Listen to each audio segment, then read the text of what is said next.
गुरुजी rebirth पे believe करते हैं?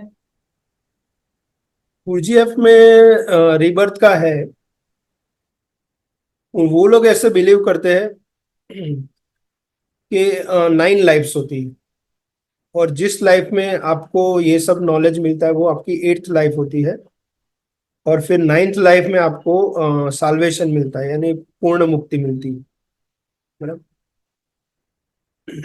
लेकिन मैं आपको और एक चीज क्लियर करना चाहूंगा कि गुरजीएफ का जो मार्ग है मुझे बहुत यूजफुल हुआ, लेकिन मैं गुरजीएफ के मार्ग से भी सीख के मैंने बहुत कुछ अपने भी तारण निकाले।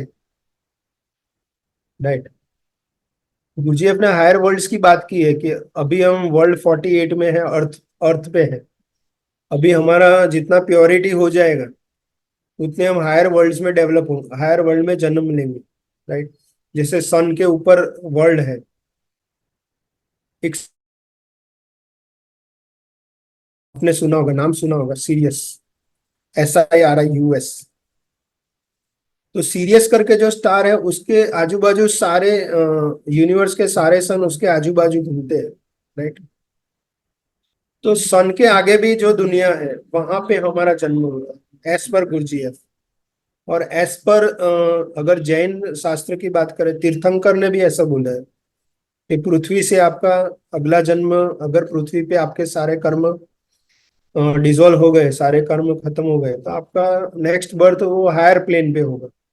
और वो हायर प्लेन पे और आपको हायर एनलाइटन लोग मिलेंगे जो आपको फाइनल साल्वेशन दिलाएंगे।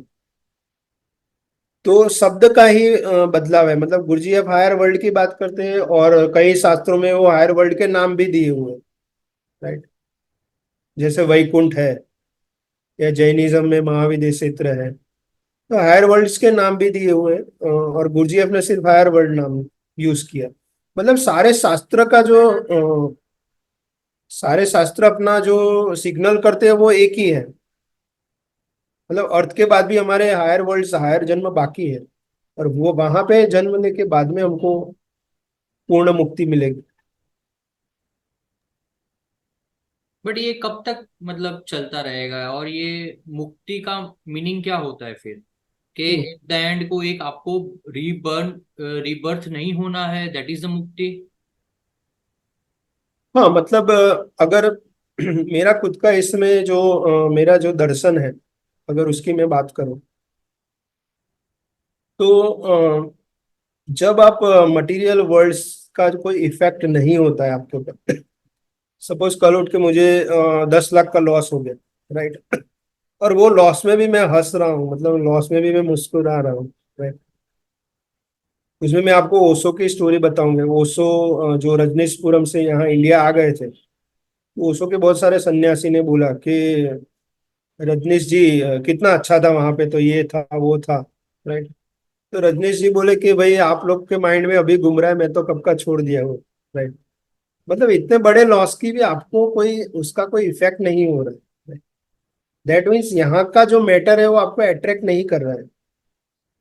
पृथ्वी का जो मैटर है वो आपको अट्रैक्ट नहीं कर रहा है। राइट। इसलिए पृथ्वी की ग्रेविटी में आप नहीं रहोगे, आप हायर वर्ल्ड्स की ग्रेविटी में चले जाओगे। राइट। अब हायर वर्ल्ड्स में हायर मैटर होंगे। वो हायर मैटर से भी हम जब एकदम हो जाएंगे, अलिप्त हो जाएंगे या वितराग हो जाएंगे, तो मतलब दो ही स्टेप, मेरे दर्शन के हिसाब से दो ही स्टेप, कि यहाँ से मुक्ति है और हायर वर्ल्ड से मुक्ति। दो स्टेप में खत्म हो सकता है। राइट।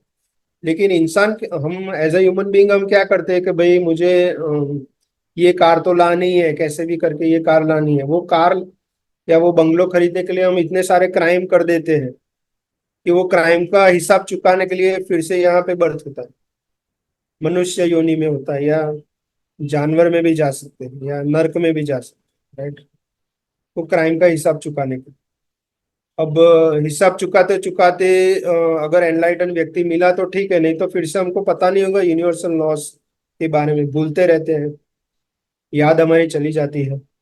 तो फिर से नई दुनिया, नए बर्थ में नया क्राइम करेंगे हम। तो ये क्राइम का सिलसिला चलता रहता है। राइट।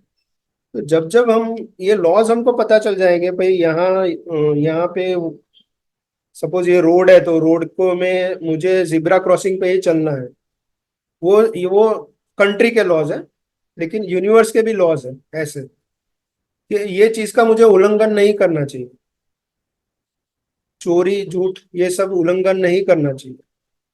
तो लॉज मैंने ब्रेक कर दिए तो उसका हिसाब तो आएगा ही आएगा, बिल तो फटेगा ही फटेगा। आप किसी रेस्टोरेंट में गए, वहां पे तोड़ फोड़ कर दी तो क्या होगा, आपको ऐसे जाने देंगे? नहीं जाने देंगे।